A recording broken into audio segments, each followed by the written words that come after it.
In 2019, a miracle no one dared to believe occurred after 66 years of despair. The little girl who vanished in Louisiana in 1953 was confirmed to still be alive. She had grown up normally, built a complete life, and had absolutely no idea that her name had once haunted thousands of missing person files buried under decades of time. Just a few years earlier, the shocking truth hit like a cold blade. Her biological family had never stopped searching, the old disappearance case had never been closed, and her very life was the long-lost piece of a cold case that stretched over half a century. Today, I'm going to plunge you straight into the heart of the storm of that 66-year silent tragedy, what really happened on the day Sarah Moore disappeared in 1953, why the initial investigation hit a dead end, and how a person could live an entire life without knowing she was the center of an unsolved case. This is not just a missing person case. It is one of the most intense, painful, and fragilely hopeful identity stories true crime has ever recorded. You are the reason these buried stories get a chance to be told again. Take a deep breath, because right now we are stepping into a journey that forces time to turn back. Before we dive deep into this truly shocking real story, please let us know where you're watching from, and if you love journeys to find forgotten justice, don't forget to subscribe so you won't miss the next part. In 1953, Opelousas, a small town in St. Landry Parish in southern Louisiana, operated at the slow, close-knit pace typical of post-World War II America, where people had known each other for generations. Doors were often left unlocked during the day, and children were assumed safe playing within a few blocks of home. At that time, the local economy relied on agriculture, small processing plants, and family services. Life wasn't lavish, but was stable, and social order was maintained more by community trust than by the constant presence of law enforcement. The Moore family lived in a simple wooden house in a working-class neighborhood, not too close to the town center, but not isolated either. The typical family of the town: the father worked steadily, the mother managed the household, and the children grew up in daily routines with little variation and no public conflicts with neighbors or the surrounding community. In that context, the feeling of safety wasn't something people weighed or evaluated daily. It was an unspoken assumption, strong enough that even minor warnings, if any, were easily dismissed. Sarah Moore, 8 years old, was the middle child in the family, small and quick, familiar with every corner near the house, and often given small errands appropriate for her age. Because both her family and those around them believed there was no real danger lurking in the place they lived, Sarah had a special connection with a familiar relative in the area, who saw her regularly in everyday activities, and was one of the last people who could confirm having seen her before everything happened. A relationship close enough to provide reassurance, but not tight enough to maintain constant minute-by-minute supervision. That day began exactly like the days before it, with no unusual events recorded in the Moore household, no signs of psychological or situational disturbance, and every decision made based on long-established habits. Within that seemingly harmless routine, an unfamiliar element appeared, not clear enough to immediately trigger a defensive response, but different enough that in hindsight, people recognized it as the first deviation from the familiar safe path. The adult's reaction to that unusual detail was typical of the social environment of the time. A fleeting moment of doubt, followed by hesitation, then self-reassurance with the reasoning that everything was probably still fine, because Opelousas was not a place where bad things happened. It was precisely in that brief gap between suspicion and action that the initial danger signals were not properly recognized, and the human mistake, not born of malice but of accumulated complacency, took shape. The moment Sarah slipped out of the control of her family and those around her happened quickly, quietly, and without any direct witness alert enough to realize it was the moment to intervene immediately. Her actions followed what she had been taught about trust and familiarity, while the actions of the adults around her were governed by habit and the assumption of safety rather than vigilance. When Sarah didn't return on her usual schedule, the Moore family's initial response was still mild. They thought she was just playing, visiting someone they knew, or simply delayed, and so the first search was spontaneous, unstructured, just calling her name, asking neighbors, and checking the most familiar places. The first information provided by witnesses at this stage was vague, lacking precision about time and details, reflecting the mental state of people who had not yet realized the seriousness of the situation. Only when enough time had passed for worry to turn into fear did the Moore family realize that the long-held assumption of safety no longer held, and the decision to call the police was made in a state of panic, but still mixed with hope that Sarah had simply gotten lost and would soon be found. Closing a normal day with a moment no one in the family could have foreseen would open a waiting period that would stretch across decades. The Moore family's missing person call was received at the Opelousas police station at the end of the day, when the shift was about to change and the town's rhythm was slowing down,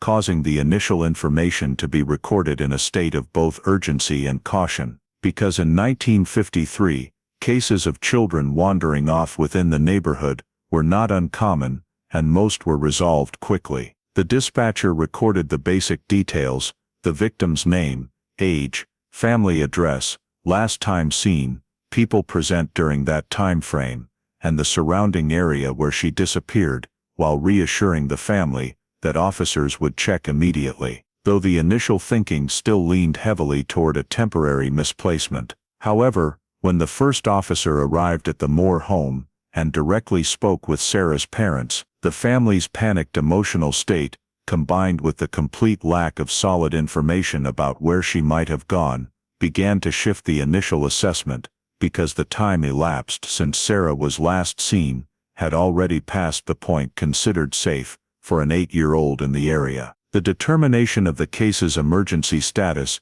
did not happen immediately, but was the result of a quick chain of considerations: the victim's age, the duration of lost contact, the lack of any acquaintance confirming they had seen her after the last known time, and the fact that the family's and neighbors' spontaneous searches had yielded no results, all combined enough for the police to conclude that this could not be delayed. The decision to activate the missing person investigation process was made in a context of limited resources, with no specialized unit for missing children, as would exist decades later, and all actions had to rely on the personal experience of local officers and the still simple general procedures of the era. The initial force deployed consisted of several patrol officers familiar with the area who could quickly sweep the streets, neighborhoods, and gathering spots near the Moore home, while one officer was assigned to stay behind to continue gathering information from the family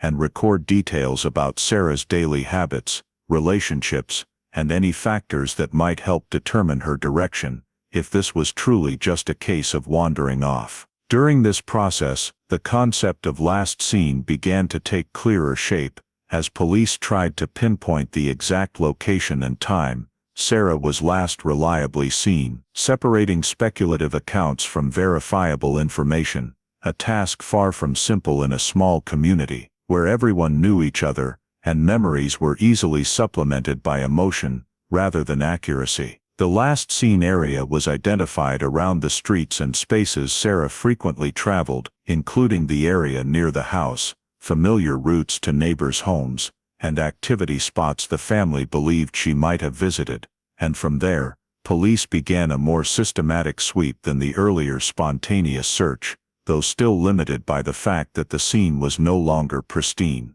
In parallel with defining the spatial area, police also began narrowing the time frame, trying to close the gap between the last time Sarah was seen and the time the family realized she hadn't returned, because in a missing person investigation, every passing minute reduces the chance of determining exactly what happened. Priorities in the first 24 hours were clearly established: confirm all reasonable possibilities of wandering off, eliminate each familiar location, check routes that could lead out of the area within that time window, and gather as much raw information as possible before witness memories were affected by panic and collective speculation. In the absence of modern technology, every decision relied on human judgment, and police had to balance acting quickly with not causing unnecessary panic in the community, because a town like Opelousas operated on mutual trust, and any sign of a serious threat could disrupt that fragile social order. Nevertheless, Sarah's prolonged absence, combined with the lack of any natural leads in the first hours, gradually shifted the investigation focus from the assumption of wandering off to the possibility of outside intervention, an important shift, but not yet publicly announced or officially confirmed, because at this stage, the top priority remained finding the child as soon as possible. Patrol officers were instructed to report immediately any sign, no matter how small, from a child resembling Sarah in the vicinity, to a strange vehicle appearing at an odd time, while the Moore family was instructed to stay home and be ready to provide more information if needed, a request that was practical but also increased their sense of helplessness, as they were forced to wait instead of continuing to search themselves. As night fell over Opelousas and the initial efforts yielded no concrete results, the priority of the first 24 hours was reinforced as an unbreakable principle, because everyone involved understood that the decisions made in this short window would shape the entire direction of the case, though at that moment, no one could yet imagine that these urgent first hours would only be the beginning of an investigation far longer and more complex than anything a small town like Opelousas had ever faced. Immediately after the first 24-hour investigation priorities were established, the focus of law enforcement shifted to systematically collecting initial data, starting with the first statements from witnesses directly or indirectly related to the time Sarah Moore disappeared, because at this stage, every piece of information, no matter how fragmented or unverified, could play a key role in shaping the direction of the investigation. Officers approached witnesses in order of priority based on their proximity to the victim and geographic location. Those who had seen Sarah that day were recorded first, followed by neighbors living along the routes she usually traveled, and finally those present in the area during the relevant time frame, even if they had no direct connection to the Moore family. The statement-taking process took place without standardization, because in 1953, witness interviews largely depended on the individual skills of each officer and lacked uniform forms or procedures to minimize memory bias, resulting in each account being recorded in its own way, sometimes reflecting the subjective impressions of the listener, as well as the psychological state of the teller. Among the first statements, there was basic agreement that Sarah was last seen within the familiar neighborhood area, but differences immediately appeared regarding the exact time. Some witnesses believed they had seen her in the early afternoon, while others said it was later, creating a wide enough time variation to complicate efforts to determine the sequence of events. In parallel with recording statements, police began manually collecting information about time and location, trying to match the mentioned time points with specific places, thereby building an overall picture of Sarah's possible movements that day, even though that picture was from the start temporary and subject to adjustment as new data emerged. Establishing a preliminary timeline became a central task, not to draw conclusions but to create a common reference framework for all collected information, allowing investigators to see gaps, overlaps, and inconsistencies that needed further clarification. In this process, officers continually faced the challenge of human memory under stress, as many witnesses unconsciously adjusted their accounts to match what they heard from others, or from the police's own questions, making the collected data dynamic and prone to change over time. A significant part of the initial data consisted of descriptions of strangers or unfamiliar elements seen in the area around the time Sarah disappeared, and though most of these descriptions were vague, lacking specific details about appearance or behavior, they were still fully recorded because investigators understood that seemingly minor details could become important when cross-referenced with other information later. Descriptions of strangers typically centered on easily noticeable traits such as gender, approximate age, general clothing, or mode of transportation if any, but rarely included clear behavioral signs sufficient to establish a direct connection to the disappearance, reflecting the natural limits of observation in an everyday living environment where no one actively memorized strangers without special reason. Meanwhile, police also had to record and categorize unverified data, including community rumors, personal speculations by witnesses, and details added after the case had been widely discussed, with the goal not of immediately eliminating them, but of keeping them in a separate data pool to avoid overwhelming the main analysis. Data compilation at this stage was more inclusive than selective, as investigators prioritized not missing any possibility over prematurely narrowing the scope based on unverified assumptions, an approach that increased the volume of information to process but was deemed necessary given the lack of modern analytical tools. Data on time and location were continually adjusted as new statements emerged, causing the preliminary timeline to be updated multiple times in a short period, and it was precisely this constant change that revealed significant gaps where no witness could confirm having seen Sarah or any activity related to her. Those gaps became the focal point of investigators' attention, as they represented time windows in which any critical event could have occurred without leaving a clear trace. During initial data collection, police also faced pressure from the family and community, who wanted quick answers and sometimes inadvertently pushed the focus toward more sensational theories rather than hard facts, forcing investigators to maintain professional distance to ensure the information-gathering process was not swayed by emotion or expectations. Although the volume of data collected at this stage was still fragmented and lacked high reliability, fully recording everything from the start created a foundation for later analysis, allowing investigators to revisit and cross-check details when new information surfaced, or when a new investigative direction opened. By the end of the initial data collection phase, law enforcement held a set of unverified information, including witness statements, estimated time points, descriptions of strangers, and initial assumptions about the events of the day Sarah disappeared, a set not sufficient to reach conclusions, but enough to shape the next steps in the effort to uncover the truth. While the very uncertainty and internal contradictions within this data already signaled that the case would not be resolved simply or quickly, like the ordinary missing person cases Opalus had faced before. The initial data collection process was still fragmented and full of gaps, so the investigative team shifted to assessing the crime scene as a necessary step to test the credibility of the assumptions that had just formed, starting by returning to the area where Sarah Moore was determined to have disappeared that day.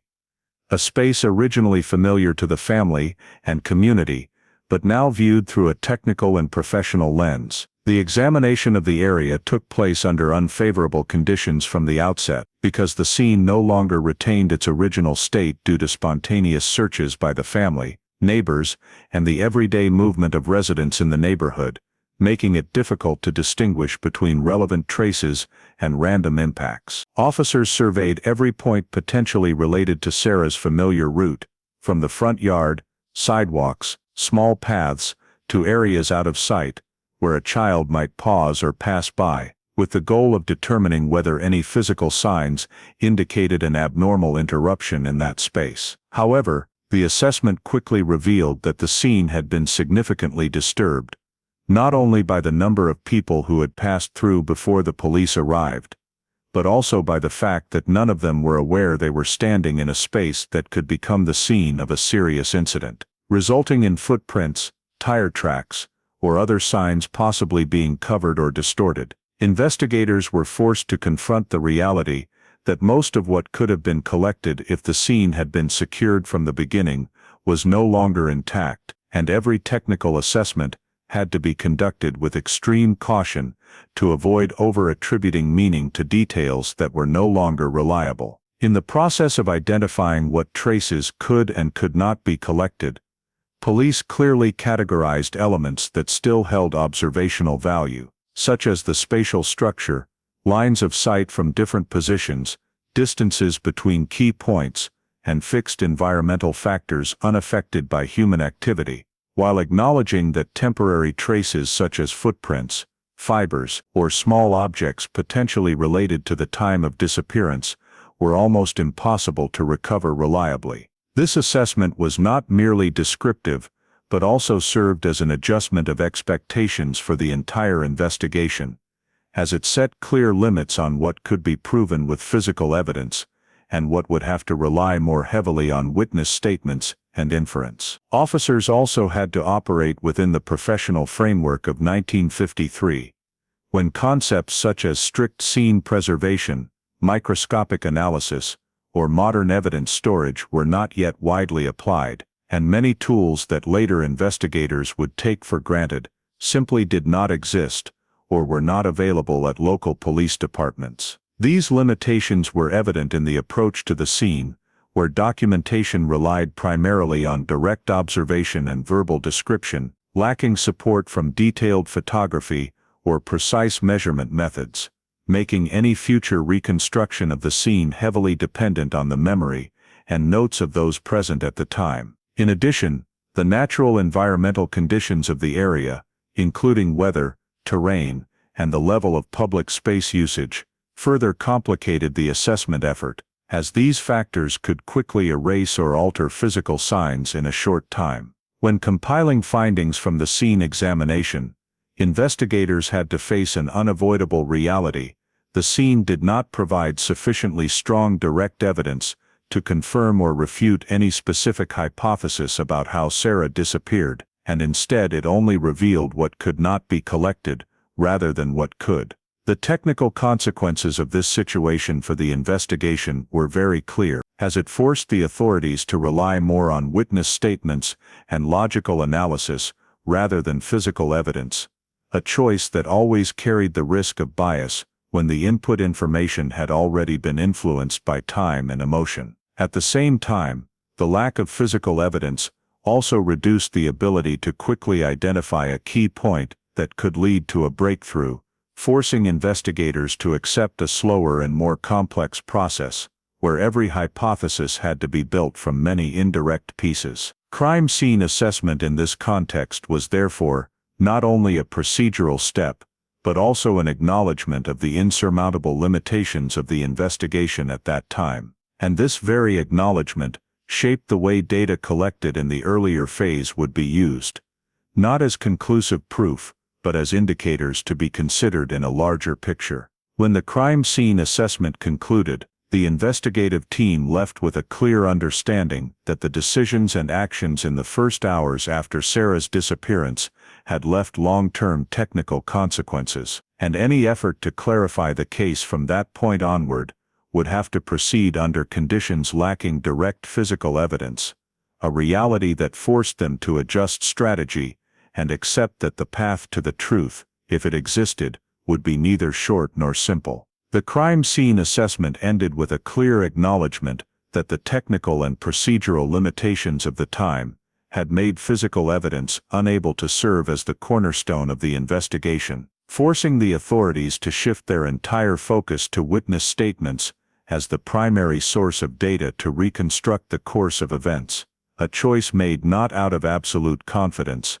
but because no other feasible option remained. From the scattered notes gathered in the early phase, investigators began a systematic analysis, placing each statement side by side for comparison, not to immediately find a coherent story, but to determine which elements among those personal recollections repeated enough to be considered relatively stable. Statements were arranged along timelines and spatial axes, from those geographically closest to Sarah to witnesses who only glimpsed her in the area, and differences quickly emerged when the stated times did not fully align, sometimes directly contradicting one another, creating a stretched rather than converging timeline. While some witnesses claimed to have seen Sarah at a specific time, others stated that during the same period, she was no longer in the area, leading investigators to question whether this was innocent confusion, post-event inference, or the result of memories influenced by information circulating in the community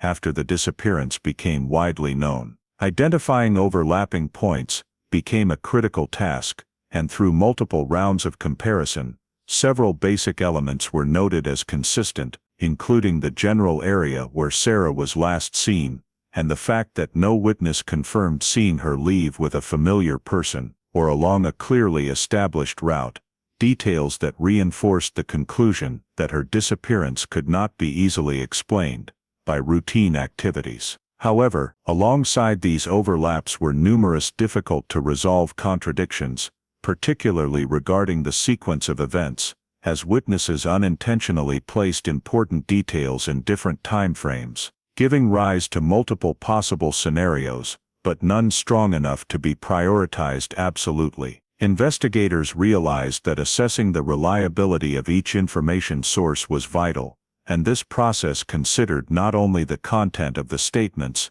but also the circumstances of the person providing the information, including their relationship to the Moore family, their actual observational capability at the time, their position in the space, and their psychological state during the interview. Witnesses with close ties to Sarah, or advantageous vantage points, were scrutinized closely, but even within this group, reliability varied, as feelings of guilt, fear, or the desire to help could unconsciously adjust memories toward what seemed more logical in hindsight. During the analysis, investigators also identified signs that some statements had been influenced by suggestive questioning or by hearing others' accounts, leading to the appearance of similar details, not because they reflected the same actual event, but because they had become part of a shared community narrative, repeated over and over. Descriptions of strangers were a typical example, as many witnesses mentioned the appearance of an unfamiliar individual in the area, yet these descriptions were too vague regarding appearance, behavior, and means of transport to form a sufficiently specific profile for identification or pursuit. Nevertheless, investigators did not entirely discard this information, understanding that in the absence of physical evidence, even faint descriptions could become significant if paired with another matching fact. On that basis, details from the statements were classified into several functional groups: those with high consistency confirmed by multiple independent sources, those appearing only singly, but not directly contradicting other facts, and those clearly contradictory, or showing signs of post-event speculation. Retention or elimination of information was not done decisively, but strategically, with investigators choosing to focus on the relatively reliable data group to adjust the immediate investigative direction, while archiving weaker details to avoid them overwhelming the decision-making process. Through this analysis, a major issue gradually emerged. No single statement was strong enough to stand alone as a definitive marker, and all data needed to be placed in relation to other facts to form a logically sound hypothesis. The absence of a decisive witness or a pivotal account forced investigators to accept that witness statements, though the primary data source, still carried a high degree of uncertainty and could not be used as direct evidence for conclusions. The consequence of this realization was that the investigative direction had to be adjusted toward greater caution, focusing on eliminating less likely scenarios based on clear contradictions, rather than trying to confirm a single hypothesis when the data was not yet strong enough. The process of adjusting investigative direction thus became one of gradual elimination, with assumptions no longer supported by reliable overlaps in witness statements set aside, and scenarios more consistent with the overall data retained for further examination. Although it did not produce a clear breakthrough, witness analysis at this stage played a crucial role in establishing boundaries for the investigation, helping the authorities better understand what could and could not be proven through statements, while exposing informational gaps that would continue to haunt the case throughout the subsequent investigation. The very contradictions and inherent uncertainties within the statements, when viewed holistically, became an early indicator that Sarah Moore's disappearance was not simply the result of a random sequence of events, but a complex puzzle where each subsequent investigative decision would have to be made under incomplete information. and where small early missteps could lead to long-term consequences for the effort to uncover the truth. When witness analysis failed to provide a sufficiently clear direction to determine exactly what had happened to Sarah Moore, the authorities were forced to shift focus to a more direct action-oriented step, organizing an official large-scale search operation far exceeding the initial scattered efforts, aiming to check every remaining possibility in the physical space before time continued to erode the chance of finding her. This campaign was launched under the direction of the local sheriff, with the clear objective of covering as many areas as possible where Sarah might have gone or been taken in the short time after her disappearance, based on the relatively most consistent data drawn from the collection and analysis of witness statements. To avoid duplication and waste of resources, the area surrounding Opolis was divided into zones according to terrain and function, including residential neighborhoods, roads leading out of town, open fields, dense woods, swamps, riverbanks, and seldom visited structures, each zone assigned to a specific team with clearly defined responsibilities. This zoning was not only organizational, but also reflected how investigators evaluated different scenarios, from the possibility that Sarah wandered off in a familiar area, to more serious assumptions that she might have been taken out of the neighborhood in a short time. Alongside police forces, the search campaign mobilized a large number of local community volunteers familiar with the terrain and willing to participate due to the tight social bonds typical of a small town, and this widespread participation was both an advantage in manpower and a challenge in control, as not everyone was trained to identify and preserve potentially relevant traces. Search teams were instructed to sweep each area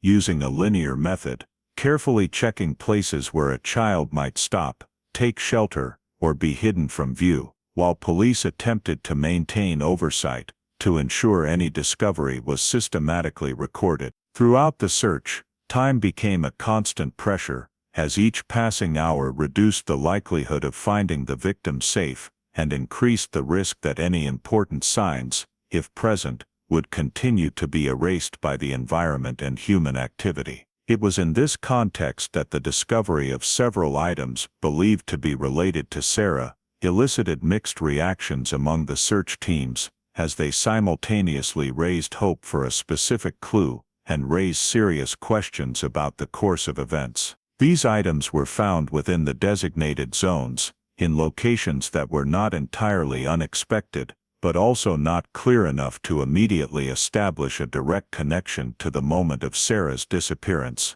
and investigators had to exercise caution in evaluating their value. Given that the scene had already been significantly disturbed earlier, the recording and preservation of these finds were carried out within the procedural framework of the era, with the understanding that the potential for deeper analysis was very limited, and their primary value lay in helping to narrow or adjust the scenarios under consideration, rather than providing conclusive evidence. The appearance of related items also forced the investigative team to confront directly the question of whether Sarah was still alive, a question not only procedural but carrying significant psychological weight for the family and community, as it directly affected how and to what extent the search campaign would continue. In the early phase of the campaign, the assumption that Sarah might still be alive was maintained at the highest possible level, and every decision was made with the priority of finding her safe,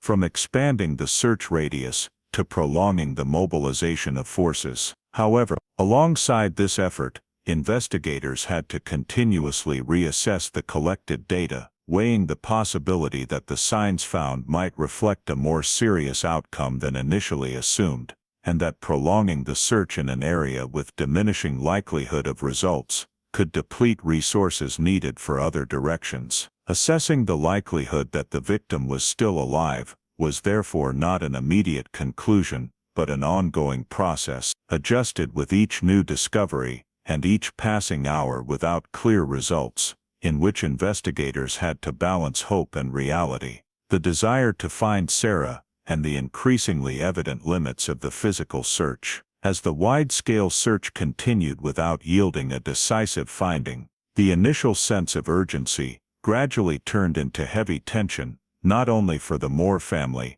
but also for those directly involved in the search, who began to realize that the absence of clear traces could mean the case was far more complex than an ordinary missing person incident. Nevertheless, within the scope of this task, the wide-scale search was still considered an indispensable step, as it allowed the authorities to systematically rule out possibilities related to the geographic space around where Sarah disappeared, while creating a factual basis for evaluating the remaining assumptions. At the same time, the very lack of results from this large-scale effort gradually became an important fact, forcing investigators to rethink the nature of the case and what might have happened in the brief but decisive period immediately after Sarah slipped out of the control of her family and community.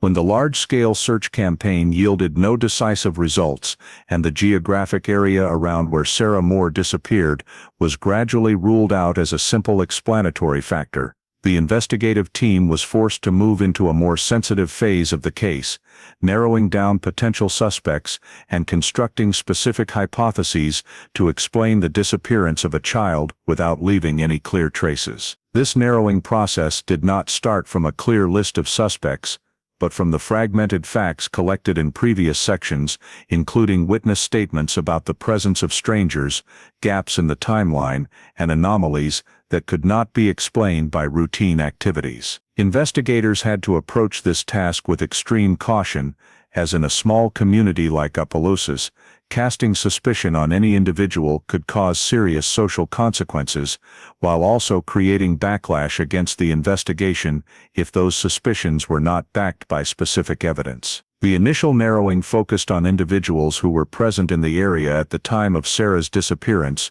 but had no clear connection to the Moore family, especially those whose travel schedules were inconsistent or who could not convincingly explain their presence during the critical time window, though these criteria remained very broad and more about elimination than identification. In parallel, the police reviewed the list of individuals with criminal records in the area and surrounding regions, a standard step in the investigative practices of that era, when linking a disappearance to individuals with prior criminal behavior was considered a reasonable investigative direction, even if not always effective. This list included people previously convicted of violent acts, sexual offenses, or other crimes that could be indirectly related to risks to children, and each name was examined in relation to time, location, and access to the area where Sarah vanished. However, the review of criminal records quickly revealed inherent limitations, as most individuals on the list were either not in Opelousas at the time of the incident or had no connection whatsoever to the relevant area, causing many leads to be dropped after preliminary checks. In the absence of direct clues, investigators could not rule out the possibility of involvement by the Moore family itself, a difficult but necessary step to ensure no assumption was protected due to emotional or social factors. This line of inquiry was conducted discreetly, focusing on checking family relationships, daily schedules, potential conflicts if any, and any details that might indicate inconsistencies in the accounts of family members, though no clear signs emerged at first suggesting direct family involvement in Sarah's disappearance. This process itself created significant psychological pressure on the victim's relatives, who had to face both the fear of losing a child and the intense scrutiny from law enforcement, a reality that reflected the harshness of criminal investigations in cases lacking clear leads. From the broad narrowing, several specific individuals gradually came under closer scrutiny, mainly based on coincidences in timing, location, or details in witness statements, and among them, some were temporarily detained for investigation, not due to solid evidence, but due to the need for systematic elimination. Interrogations were conducted according to the standards of the time, focusing on checking alibis, cross-referencing statements with collected facts, and observing the reactions of those interrogated to questions about the disappearance, a method that was both professional and heavily influenced by the subjective experience of the investigators. During this process, many potential suspects were eliminated, when their alibis were verified, or when nothing in their statements matched the core facts of the case, and each such elimination both narrowed the scope of the investigation and highlighted the absence of a clear direction. The detention and subsequent elimination of suspects, though necessary, gradually created a sense of deadlock within the investigative team, as every effort seemed only to prove what did not happen, rather than clarify what had actually happened to Sarah. In parallel with the elimination of individuals, investigators also constructed and considered various hypotheses to explain the case, from less serious scenarios to more alarming possibilities, but each hypothesis encountered data gaps that could not be filled with the available information. Some hypotheses were quickly discarded when they did not align with consistent points in witness statements, while others were retained only because there was not yet sufficient evidence to rule them out, reflecting an investigation driven more by uncertainty than by positive findings. Gradually, as the list of suspects narrowed without any of them being convincingly linked to Sarah's disappearance, and as hypotheses were repeatedly considered without breakthroughs, the investigation began to stall, not due to lack of effort, but due to lack of a data foundation to expand further. This state was clearly reflected in the shift of investigative activities from the initial urgent pace to cautious and repetitive steps, as the same group of subjects and hypotheses were examined multiple times from different angles, but still produced no new results. The slowdown did not happen abruptly, but was an accumulated process, as each passing day without new leads reduced the likelihood of a turning point, and increased the feeling that the case was slipping beyond the framework of a routine investigation. In that context, investigators were forced to confront the reality that despite narrowing, reviewing, detaining, and eliminating many individuals, they had not come any closer to determining what had truly happened to Sarah Moore, and it was this very deadlock, formed from efforts that yielded no specific results, that marked a critical phase of the case, where the investigation was no longer driven by new discoveries, but by the effort to maintain hope that some overlooked detail, however small, might emerge and break the growing stagnation enveloping the entire process of seeking the truth. The prolonged stall in the investigation, after numerous suspects were eliminated and hypotheses could not be reinforced with new data, gradually shifted from a temporary state to an undeniable reality, as leads related to Sarah Moore's disappearance no longer developed, despite law enforcement maintaining minimal review activities. In the following days and weeks, new information submitted to the police station was mostly repetitive or speculative, reflecting the community's anxiety and desperate efforts rather than the emergence of verifiable facts, and each check ended with the same conclusion: no element was strong enough to open an entirely new investigative direction. Investigators had to face the fact that all possible data had been exploited to their limits, from witness statements to large-scale search results, and core information gaps still existed, preventing them from advancing further in reconstructing the events or assigning responsibility to any specific individual. As time passed without a breakthrough,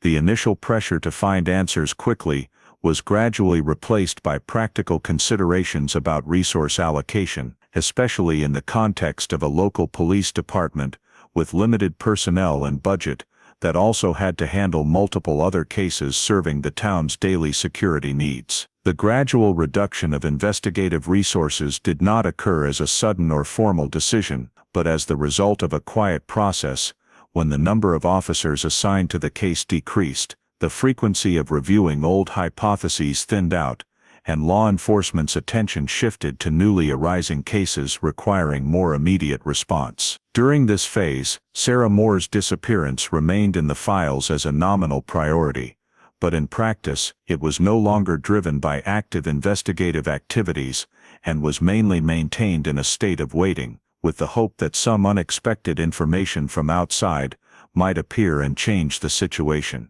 The lack of progress forced investigators to make administrative decisions, in which systematizing and archiving the files became a necessary step to ensure that all collected data, though insufficient to solve the case, would be preserved for potential future use. The case file was reorganized, including transcripts of statements, investigative notes, search reports, and the limited physical evidence that had been collected, and was placed into storage according to the procedures of that era. An action that both marked the end of an active investigative phase and acknowledged that no further feasible steps could be taken under the current conditions. For the Moore family, the archiving of the file without a clear conclusion meant they had to face a prolonged state of ambiguity, with no official answer about Sarah's fate, no confirmation whether she was alive or dead, and no individual held accountable for her disappearance. This ambiguity created a particular kind of suffering, different from the pain of confirmed loss, as it forced the family to live in a state of limbo between hope and despair, unable to close the past, but also unable to move forward with a clear truth. In the final interactions between the family and law enforcement, what was exchanged was mainly a candid acknowledgement of the investigation's limits, along with a promise that if any new information emerged, the file would be reopened, a promise that was more procedural than a specific commitment to future action. For the Opelousas community, Sarah Moore's disappearance gradually shifted from a shocking event to a sad story that was mentioned less and less over time as daily life continued and new concerns occupied people's attention, though the memory of the child who vanished without a trace remained like a small crack in the sense of safety that had previously been taken for granted. The fact that the case remained unsolved also reflected the systemic limitations of investigative work at that time,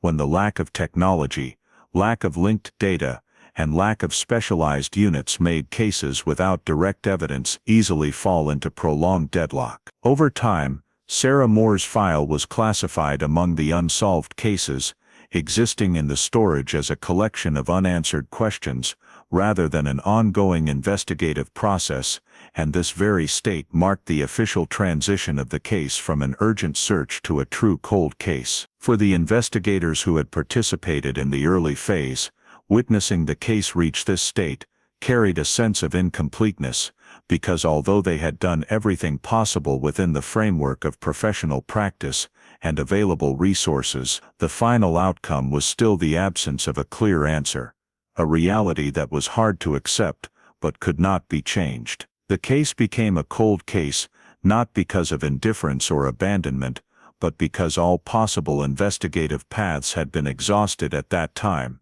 and in that state, it continued to exist as a silent reminder of the limits of justice when confronted with time, lack of information, and irreversible errors in the early stages. As the following years passed, Sarah Moore's file remained untouched in storage, with no sign that it would soon be reopened, and it was this prolonged silence, stretching across decades, that turned the disappearance of an 8-year-old child into a part of Opelousas's unresolved history, where the question of what really happened still lingered without an answer, closing the initial investigative phase with a lingering void rather than a conclusion. While Sarah Moore's file lay dormant in the Opelousas Police Department's storage as a sealed set of papers no longer opened, elsewhere, far from Louisiana both geographically and in memory, the life of the victim herself continued to unfold in a direction completely separate from the name and story that the community once knew. Under a new identity, Sarah grew up in an environment with no direct connection to the disappearance in 1953, a life rebuilt from scratch based on legal documents but lacking a foundation of memory, where the past was not deliberately hidden, but simply did not exist in her personal awareness. Sarah's new living environment was vastly different from Opelousas, not just in landscape or pace of life, but in the way people interacted with one another, and this very difference made initial integration happen naturally, as no one in the new world knew about the 8-year-old girl who had once vanished from a small southern town in America. The adoptive family played a central role in forming this new life, providing Sarah with a stable routine, clear rules, and the sense of security needed for a child to grow up without facing overwhelming questions about her origins. The relationship between Sarah and her adoptive family was built on daily interactions, from going to school and family activities, to the familiar milestones of childhood, and in that context, the new identity gradually became natural, requiring no explanation or defense. However, even in a stable environment, the absence of memories from early childhood still created hard-to-name gaps, as Sarah had no clear images of the years before, no recollection of faces, voices or spaces tied to the earliest days of her life. The earliest memories she had began at a point already shaped by the new environment, making everything before that a vague region without clear boundaries, and this ambiguity did not cause immediate crisis, but quietly persisted as an incomplete foundation of personal identity. As she matured, Sarah gradually learned to adapt long-term to a life built on what she knew rather than what she had lost, and this adaptability was evident in her acceptance of the values, habits, and expectations of her adoptive family as a natural part of herself. She went to school, made friends, participated in social activities, and experienced the common experiences of adolescence without a clear awareness that a part of her history had been severed because no external signs forced her to question it. However, the absence of early childhood memories did not mean a complete lack of a sense of difference, as at times Sarah noticed gaps in her personal story that she could not fill with current experiences. For example, having no early family memories to share,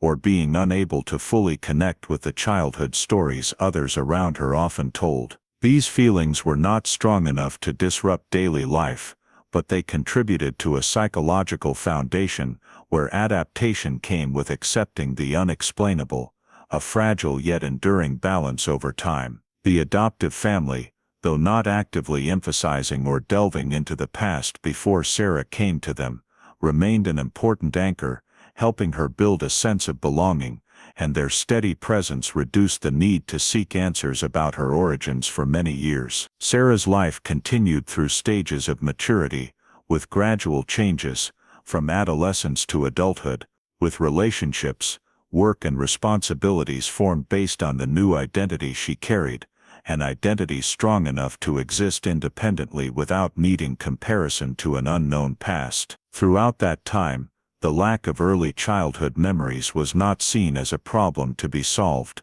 but as an accepted reality, because no specific signs suggested that questioning it would bring useful or necessary answers for her current life. Sarah's long-term adaptation was therefore not the result of a conscious decision to reject the past, but the natural consequence of growing up in an environment where that past did not exist, was not mentioned, and had no role in shaping the relationships around her. Over time, the new identity became a protective shell for a life uninterrupted by unanswered questions, allowing Sarah to build social, emotional, and professional connections without carrying the burden of an unsolved disappearance story. However, the very existence of two parallel realities, a life unfolding and a file lying dormant in storage, created a silent paradox, where the victim of an unsolved disappearance was still alive, growing up and adapting without knowing that her true identity had once been recorded, searched for, and then closed in an administrative system decades earlier. Sarah's life under her new identity thus proved humanity's ability to adapt to incomplete circumstances, to build meaning and stability, even when the initial foundation was broken, while also reflecting the reality that the absence of memory does not necessarily mean the absence of identity, but can create a different identity, formed from what exists rather than what was lost. Within the scope of this section, that life continued as an independent flow, completely separate from the case that had become a cold case in Opelousas, and it was this very separation, stretching across many years, that allowed two parallel realities, one an unsolved file and one a living person, to exist without intersecting, until external conditions changed enough to shake the long-standing balance of both. The long-term adaptation to life under a new identity, as it unfolded over many years, did not completely erase the gaps that had existed from early childhood. On the contrary, over time, Those very gaps began to manifest as increasingly clear psychological symptoms when Sarah entered life stages that demanded deep self-awareness about her identity and personal origins. A sense of not belonging developed slowly, not as a shock or specific event, but as a persistent background state. Sarah realized that although she could outwardly blend into her living environment, work, and social relationships, there remained a hard-to-name feeling of detachment, as if she were always standing slightly off-center from her own life. This feeling often emerged in seemingly ordinary situations, such as when others shared family traditions, intergenerational childhood memories, or small but deeply connective stories, and Sarah recognized that she had no similar pieces to contribute naturally, making her silence feel heavier over time. Fragmented memories from early life played a central role in forming this sense of not belonging. What Sarah possessed was not a continuous stream of memories, but rather vague emotional fragments, unanchored to clear images, specific spatial or human contexts, and impossible to arrange chronologically. These fragments sometimes surfaced as familiar sensations without clear origin, or as intense emotional reactions to situations she could not explain, causing Sarah to doubt both her memories and her own intuition. This fragmentation created an unstable foundation for identity construction, forcing Sarah to rely almost entirely on what had been told to her, or on experiences from the moment her new identity began, rather than being able to look back on her entire life journey as a story with a clear starting point. Internal conflict gradually formed from the discrepancy between her relatively stable present life and the feeling that something in her personal story remained incomplete, a conflict that did not erupt into outright denial or rebellion, but existed as a prolonged, quiet self-questioning. Sarah both accepted her current identity as an unchangeable reality and carried within her the suspicion that such acceptance might mean overlooking an important part of the truth about herself, even though she did not know what that truth was, or where it lay. Questions about the self, therefore, did not arise as simple inquiries about biological origins, but as a more complex series of questions about the continuity of identity, about whether a person can truly understand who they are, when a crucial period of their mental life lacks clear memories to anchor it. These questions did not come in a sudden barrage, but recurred in cycles, especially during major life transitions, when Sarah had to make important decisions or reassess her path,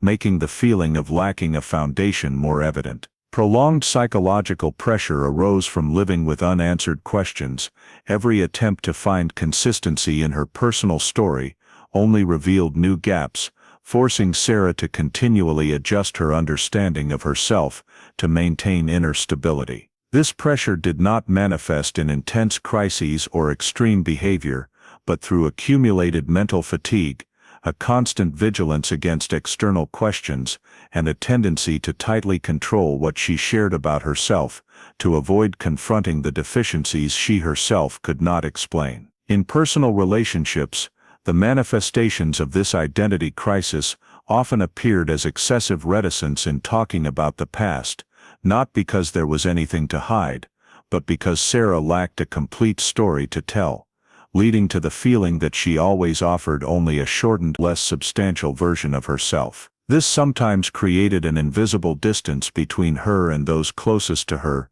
as emotional intimacy required sharing deeper layers of memory that she was unable to provide, reinforcing the sense of not belonging. Fragmented memories continued to act as a disruptive factor in her inner life, with vague images or strong emotions arising without context, causing Sarah to question both her capacity to remember and her ability to correctly interpret her reactions to certain stimuli. The prolonged internal conflict between accepting the present and questioning the past created a psychological loop. Every effort to affirm her current identity inadvertently highlighted the absence of those early years, and every avoidance of the past reinforced the feeling that something remained unresolved. The sense of not belonging was therefore not a rejection of her current life, but the realization that that life had been built on an incomplete foundation, and this lack of information created an invisible distance between Sarah and her own life story.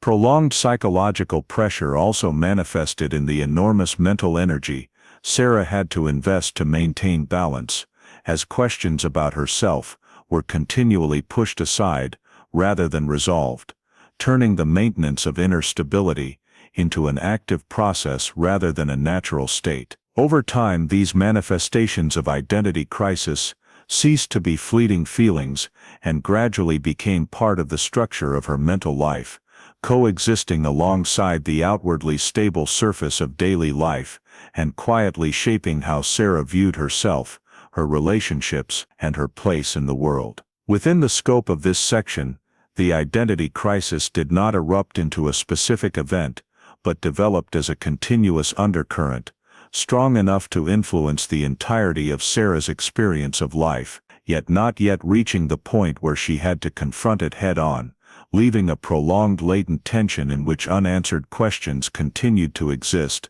and accumulate, setting the stage for deeper shifts in self-perception when external conditions changed. The prolonged manifestations of identity crisis, though never erupting into a specific decision, gradually led Sarah to pay closer attention to administrative and legal details in her life, as these were among the few elements that could provide objective data to compare against the vague feelings she had carried for years. The process did not begin with a clear investigative goal, but with small encounters in everyday life, when identity documents were required for routine procedures, such as job applications, updating medical records, or resolving personal benefit issues, and Sarah realized that her file was incomplete in ways she had previously assumed were normal. Some basic documents existed, but lacked logical connections, while other critical documents were missing, or could not be fully retrieved, creating a new unease that was no longer purely psychological, but began to take concrete form. Upon closer examination, Sarah noticed inconsistencies regarding place of birth and dates across different records. Some documents recorded information in vague terms without clear verification, while others provided timelines that did not fully align, details that might be overlooked in many cases, but became significant when viewed alongside the long-standing feeling of discontinuity. These inconsistencies were not large enough to immediately cause serious legal problems, but were sufficient to generate a new series of questions about the consistency of the administrative identity she had carried throughout her life, prompting her to reconsider the assumption that everything related to her origins had been satisfactorily resolved long ago. Legal gaps gradually became evident when Sarah attempted to retrieve original documents related to the time she began life under her current identity, and realized there was no seamless chain of records documenting that transition as she had expected. What existed were disconnected documents, each standing alone without being linked by a complete administrative narrative, reflecting the reality of a period when record-keeping and data standardization were not as rigorous as later decades, yet also highlighting the absence of key information. This deficiency was not limited to the legal sphere, but extended to information about her biological family. Sarah realized that her records contained almost no data about biological parents, or early family context beyond vague non-specific descriptions, insufficient to identify anyone or establish concrete connections. For many years this lack of information had been accepted as part of her circumstances, but when placed in the context of administrative inconsistencies and prolonged feelings of not belonging, it began to take on new meaning, becoming a suspicious gap rather than a neutral reality. The absence of biological family information not only left Sarah feeling disconnected from part of her personal history, but also created practical limitations in understanding her medical, genetic, and familial origins. Factors that became increasingly important as she matured and faced long-term decisions. When attempting to seek additional information through official channels, Sarah found that many answers simply did not exist or could not be provided due to administrative barriers, time limitations or archival deficiencies, an experience that intensified the feeling that her past had not only been forgotten, but severed from the systems capable of confirming it. It was precisely in confronting these anomalies that questions about her origins began to shift from vague feelings to questions of greater weight. Sarah could no longer easily explain the inconsistencies in her records, with simple reasons such as clerical errors or minor discrepancies between documents. The inconsistencies in place of birth and dates, when viewed alongside legal gaps and the absence of biological family information, formed an incomplete pattern, suggesting that her current identity might have been built on an insufficient or interrupted foundation. This suspicion did not appear as a definitive conclusion, but as an increasingly difficult to dismiss possibility, as the accumulated anomalous details broke the passive acceptance that had persisted for years. Sarah began to realize that continuing to ignore or downplay these signs would mean accepting life within a personal story, lacking authenticity, a choice that became increasingly difficult to sustain as prolonged psychological pressure had made her more sensitive to inconsistencies in her life. The discovery of anomalies in her records therefore carried not only administrative significance, but became a crucial catalyst in her process of self-awareness, providing concrete evidence for the feeling that something in her story remained untold or misunderstood. Although it did not yet lead to specific action, the emergence of these suspicions marked an important shift. Sarah began to consider the possibility that her current identity might not reflect the full truth of her origins, and that the existing gaps were not random, but could be the consequence of a chain of events that had never been clarified. Within the scope of this section, the discovery of anomalies in the records did not provide final answers, but shattered the fragile balance that had enabled Sarah to maintain a stable life for many years, replacing it with a new awareness that truly understanding herself might require directly confronting difficult questions about the past, questions that neither administrative systems, personal memory, nor current family ties could yet answer. The anomalies in administrative records, when placed alongside the accumulated identity crisis that had built up over many years, forced Sarah to confront a reality she had previously only dimly sensed. Her questions about her origins were no longer vague emotional issues, but a concrete set of signs that could no longer be ignored. The process of synthesizing these personal suspicions unfolded as a thorough self-review of her entire life story, from the gaps in early memory, the inconsistencies in paperwork, to the prolonged sense of not belonging she had once considered a personal trait, and when these elements were viewed together,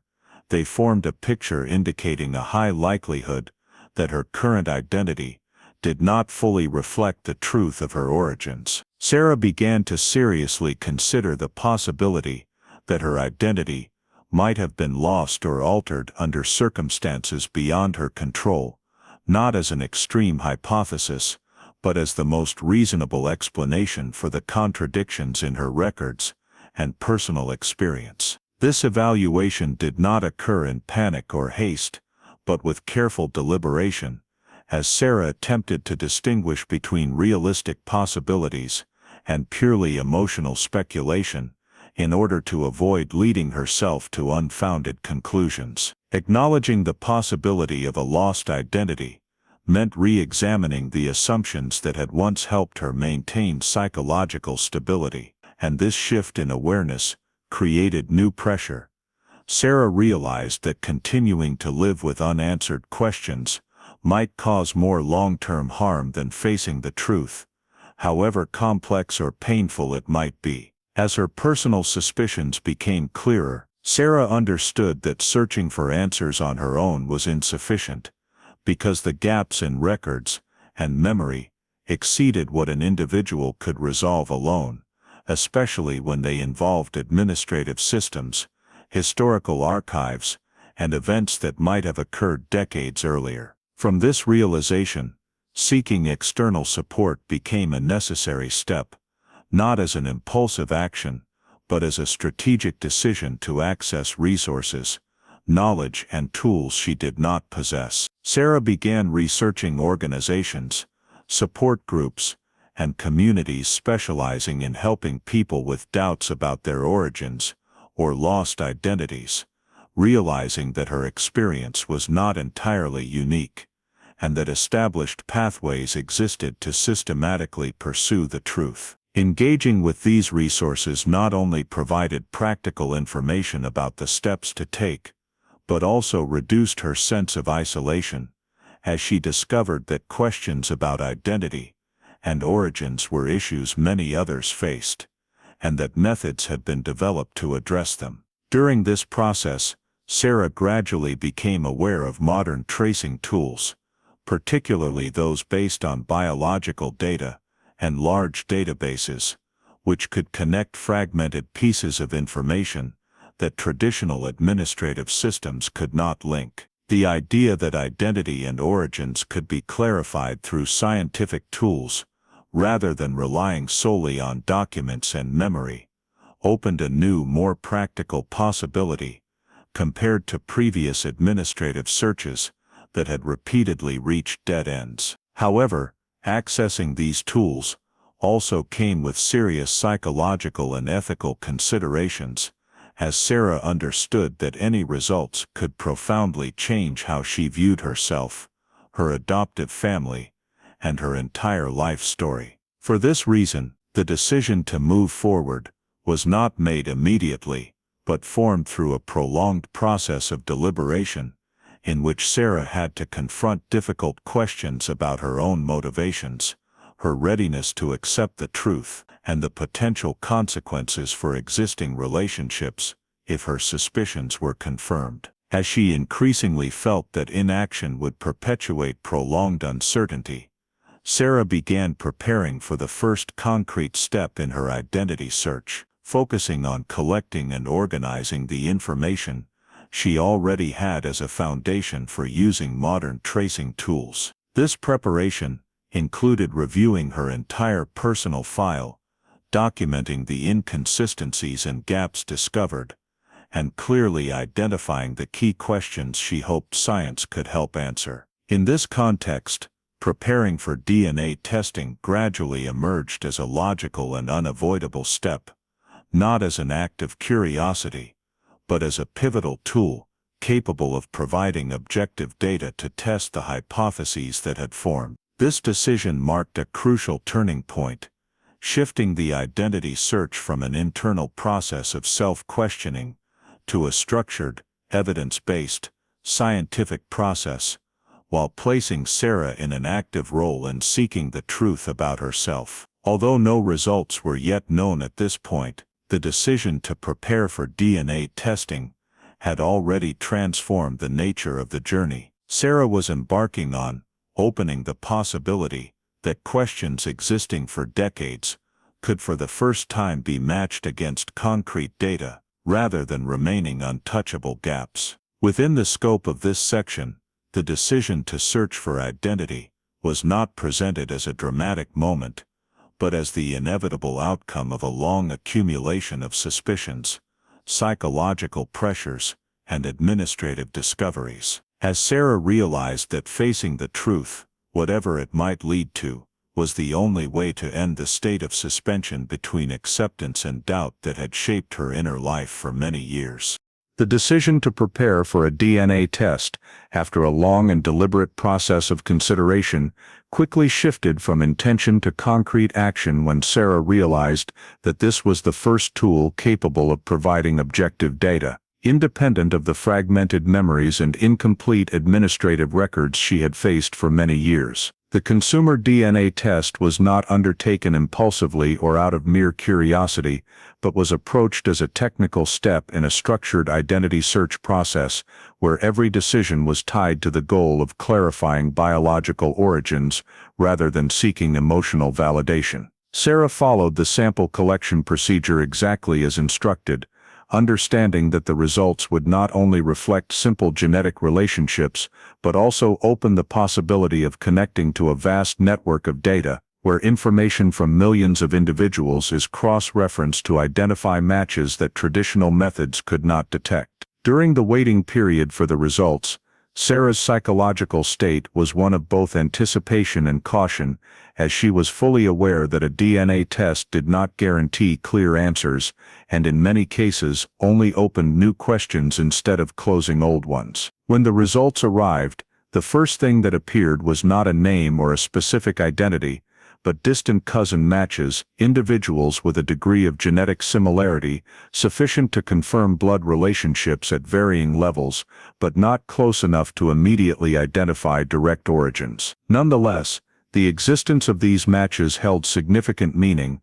as they provided the first evidence that Sarah's genetic data could be placed within a broader context, where biological connections were no longer abstract hypotheses but traceable links. Receiving these distant cousin matches marked a shift in how Sarah approached her journey, as she understood that answers would not come in the form of a single discovery, but would have to be built through a process of analysis, cross-referencing, and elimination, much like a data-driven investigation. From those initial matches, Sarah began the work of building a family tree, a process that required patience and methodology, as each genetic connection needed to be placed in the correct position within a large and complex family structure. Building the family tree relied not only on DNA data, but also required gathering additional information from public sources, historical records, civil documents, and facts that individuals on the match list might provide,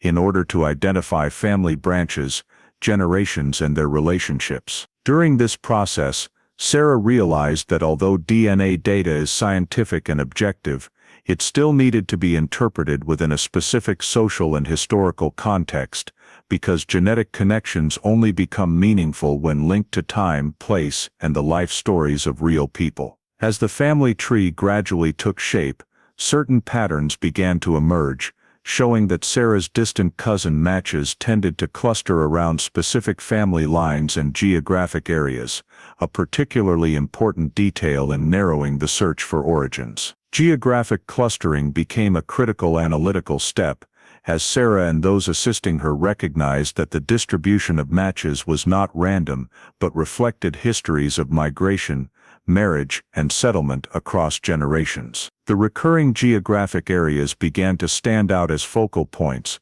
allowing the gradual elimination of unlikely possibilities and concentration on regions with higher probability of linking to Sarah's biological origins. This geographic narrowing was not absolute, but provided the necessary spatial framework to move from abstract analysis to more concrete hypotheses about place and context from which Sarah's true identity might originate. As the genetic, genealogical, and geographic pieces were placed side by side, a new investigative direction began to form, one no longer based on feeling or personal suspicion, but on a verifiable and expandable set of data. This approach was fundamentally different from Sarah's earlier efforts to review administrative records, as it did not depend on the completeness or accuracy of historical documents that might be lost or erroneous, but on biological data that exists independently of human record-keeping systems. The formation of this new investigative direction also brought a change in how Sarah viewed her journey, as she realized that searching for identity was no longer a solitary process, but could be shared and supported by a network of people with similar goals, from DNA matches to experienced genealogists. However, alongside this progress, Sarah also faced new challenges, as genetic data, while opening many possibilities, also required careful interpretation to avoid hasty or mistaken conclusions. Every branch of the family tree needed cross-checking with other facts, and every hypothesis about origins had to undergo rigorous elimination to ensure the new direction was not only logically appealing, but also data sustainable. Within the scope of this part, DNA and genealogy did not provide an immediate answer, but they fundamentally transformed the nature of the identity search journey. As for the first time Sarah held a tool that allowed her to connect fragmented pieces of information into an analyzable structure, opening the possibility that questions existing for decades could not only be posed more clearly, but also approached with systematic and scientific methods, laying the foundation for the next steps in illuminating her true origins. From the foundation of genetic data and the preliminary family tree that had been built, Sarah's identity search entered a phase requiring more systematic selection and elimination, as the list of potential relatives was no longer an open set, but needed to be filtered to identify the branches most likely directly related to her origins. The filtering of the relative list began by classifying DNA matches according to degree of genetic similarity, eliminating those too distant in blood relation or belonging to family branches with migration and settlement histories inconsistent with known facts, while focusing on groups of matches that showed clear overlap in both genetic data and genealogical information. This process required viewing each individual not merely as a single data point, but as part of a broader network of relationships, where their position in the family tree could provide key clues about shared origins. As the list gradually narrowed, Sarah and her supporters began cross-referencing this genetic data with public historical sources, including civil records, local archives, birth, marriage, and death registers, to identify points of intersection between family branches and historical events that might explain the distribution of matches. Comparing historical data not only helped validate the legitimacy of genealogical connections, but also allowed the placement of genetic facts within a specific temporal and spatial context, where social, economic, and migratory changes could have influenced how families formed and branched. During this process, a geographic area began to emerge as a notable convergence point for many related family lines, as historical records showed the repeated presence of those family lines in the same region across multiple generations. This repetition was not random, and when placed alongside DNA data, it provided a basis for focusing analysis on the Louisiana area, where long-term settlement history and tightly knit community structures could have increased the likelihood of maintaining family ties over time. The focus on Louisiana was not an emotional decision, but the result of comparing multiple possibilities and recognizing that the family branches with the highest degree of match all had origins or deep connections to that area, while other directions were gradually eliminated due to lack of supporting evidence. As the geographic scope narrowed, comparing ages and time periods became the next critical analytical step, since identifying the appropriate generation and timeline was key to connecting genetic data to a specific historical individual. Sarah began comparing her estimated birth year with birth records and family events in the Louisiana region, searching for cases where age, timing, and circumstances might align with the gaps in her own records. This process demanded high precision, as even a small discrepancy in timing could lead to pursuing an unrelated family branch, and thus every assumption had to be cross-checked against multiple data sources to ensure consistency. As the factors of age, time, and geography were placed side by side, the degree of match between genetic data and historical records began to increase significantly, not as a single decisive discovery, but as a sequence of probabilities converging more and more on specific possibilities. This increasing match allowed further elimination of unsuitable family branches,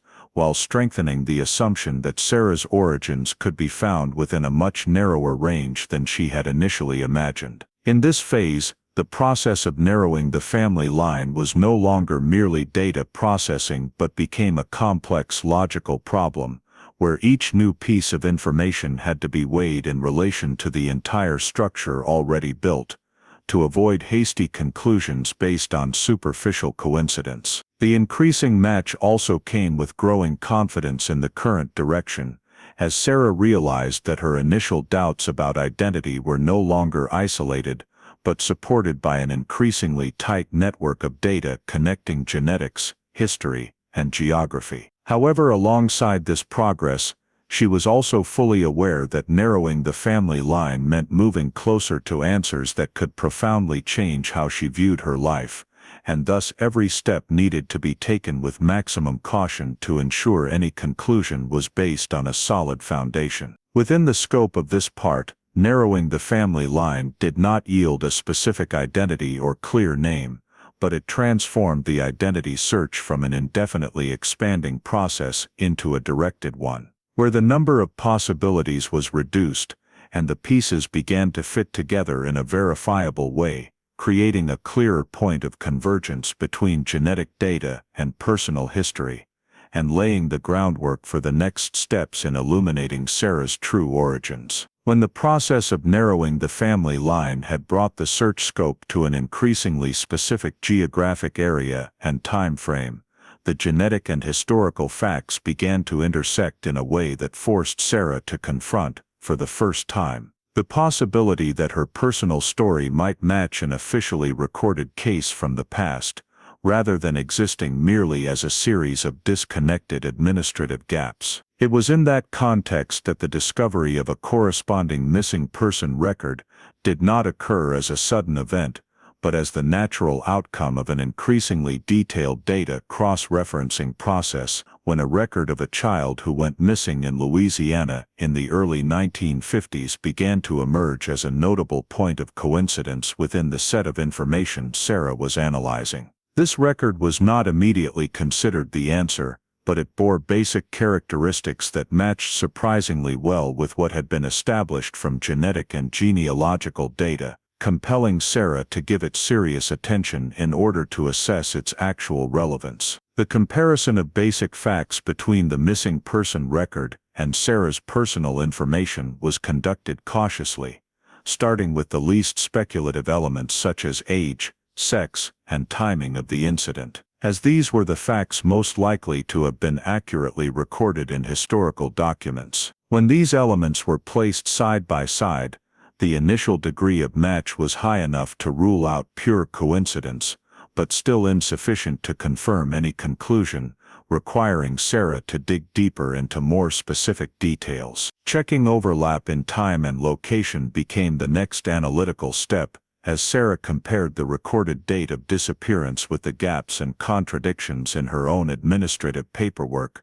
realizing they could be aligned without creating clear logical conflict. The location recorded in the missing person file also fell within the geographic area indicated by genealogical and DNA data, an important factor reinforcing the assumption that these two data streams might be reflecting the same story from different perspectives. However, matching in time and place, while necessary, was still not sufficient to establish that the missing person record was directly related to Sarah, as history is full of outwardly similar cases that turn out to be unrelated. Therefore, Sarah continued to evaluate the possibility that both could be the same person by considering more indirect details, including the social context of the disappearance, the family circumstances described in the record, and factors that might explain why a missing child was never found but later existed under a different identity. This evaluation was not aimed at seeking emotional confirmation,